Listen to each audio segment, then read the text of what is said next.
For years, Marv and I did training at other centers for grieving children, and there was nothing in Omaha. So it was logical because we had the greatest group of people, counselors, teachers, nurses, who could put it all together, make it work, and they did. It's one of the most outstanding programs in the United States. Well, Teddy Bear Hollow is important because nobody else is taking the time to really be available to kids and their parents in the time of grief. Teddy Bear Hollow helps kids and family members that have like someone who died in their family, and sometimes they like teach kids how to like be happy again.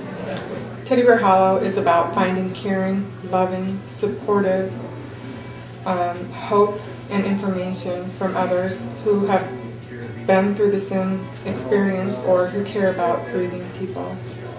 Teddy Bear Hollow is good for kids because there's a lot of people who die and a lot of people who are sad about it. And sometimes it helps to have someone who helps them. Teddy Bear Hollow is very important because you never know the future of any one grieving child. My research work just shows that some of these children are so incredibly surprising, and that if we say no child left behind in our political arena, we need to make sure we're saying no child left behind in grief. That every child deserves the best support we can provide. My overriding experience is death changes how a family operates. And if families don't have help with that process, because we all have that, it's a process of living. Dying is a part of living.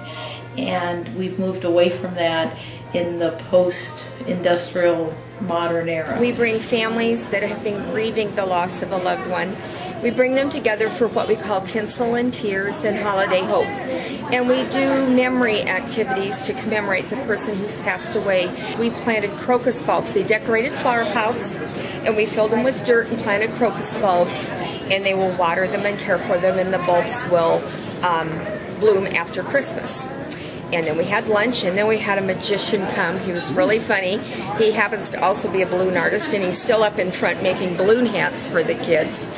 And one of the final activities of this afternoon is making ornaments, again, to commemorate the loss of the loved one.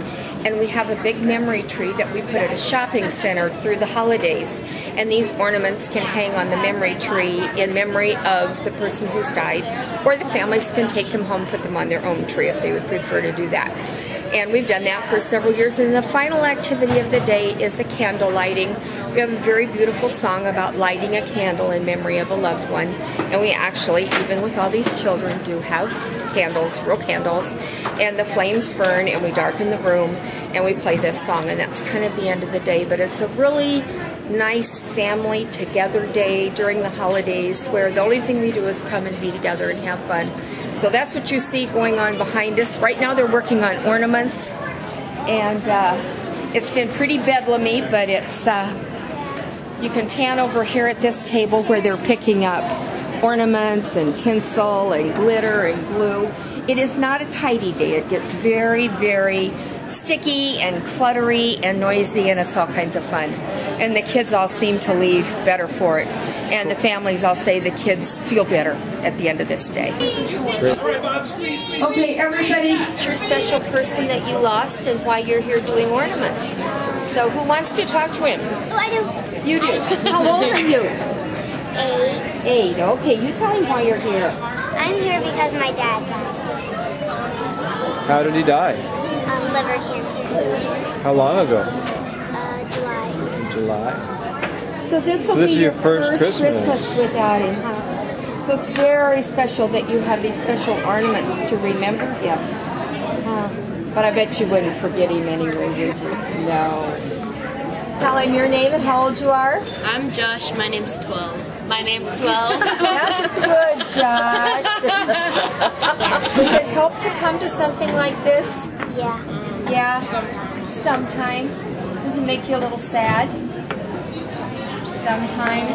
But it's kind of fun to, not fun, but it's good to talk about Dad and remember him and remember the good memories. Who wants to talk? Okay, here's a I'm Grace and I'm 12, and my dad died about a year ago from esophageal cancer.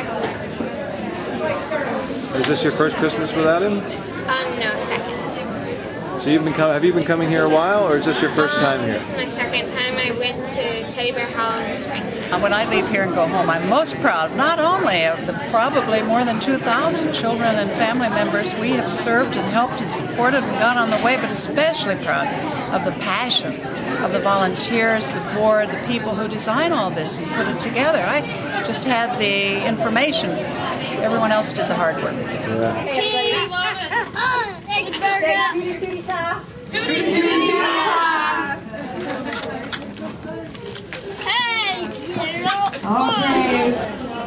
Are you glad this Teddy Bear Hollow exists? And Oh, why? I'm very glad that it exists. It's a great opportunity to, in our society we're so busy. Go.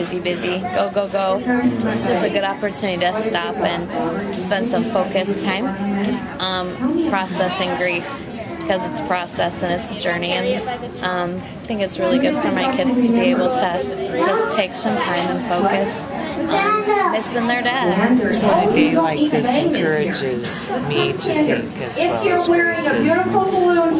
You go through these kinds of things and they can be painful sometimes, but look at us here. I think I wouldn't have said that a year ago, but we've come a long way. And so you would recommend this to people who have had a loss, to do a group like this?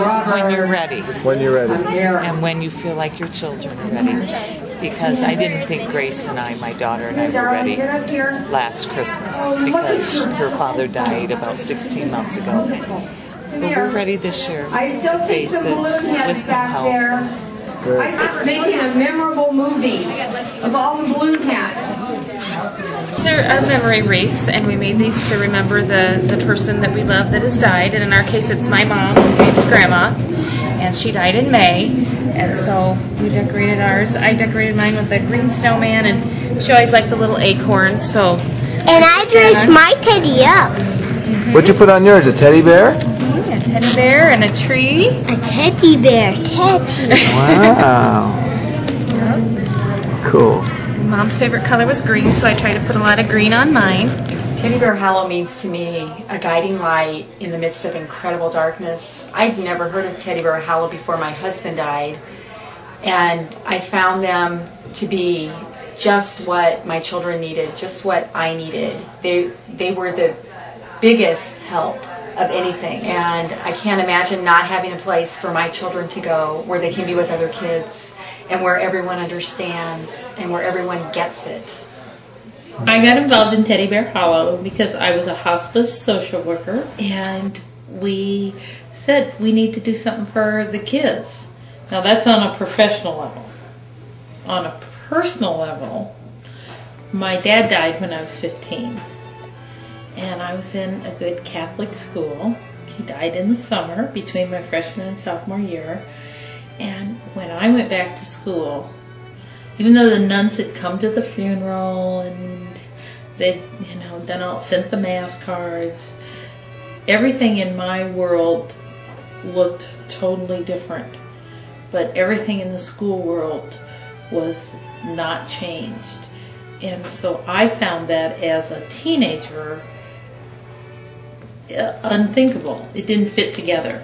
And so what it said for me, I was the oldest kid in my family. I had a younger sister. Shortly after that, my mom had some heart problems. And so what it said to me was life was very tenuous. And I didn't have anybody to talk to. It was like, oh, buck up, death happens, move on with your life. Why I got involved in Teddy Bear Hollow is my entire life has been about kids. I had and raised 5 children of my own, and I was always the Girl Scout leader, the Boy Scout leader, the Sunday school teacher, those sorts of things. In addition, professionally, I'm a registered nurse, and I spent 40 years at the local pediatric hospital. Just retired from there this year, and so everything I've ever done was about kids.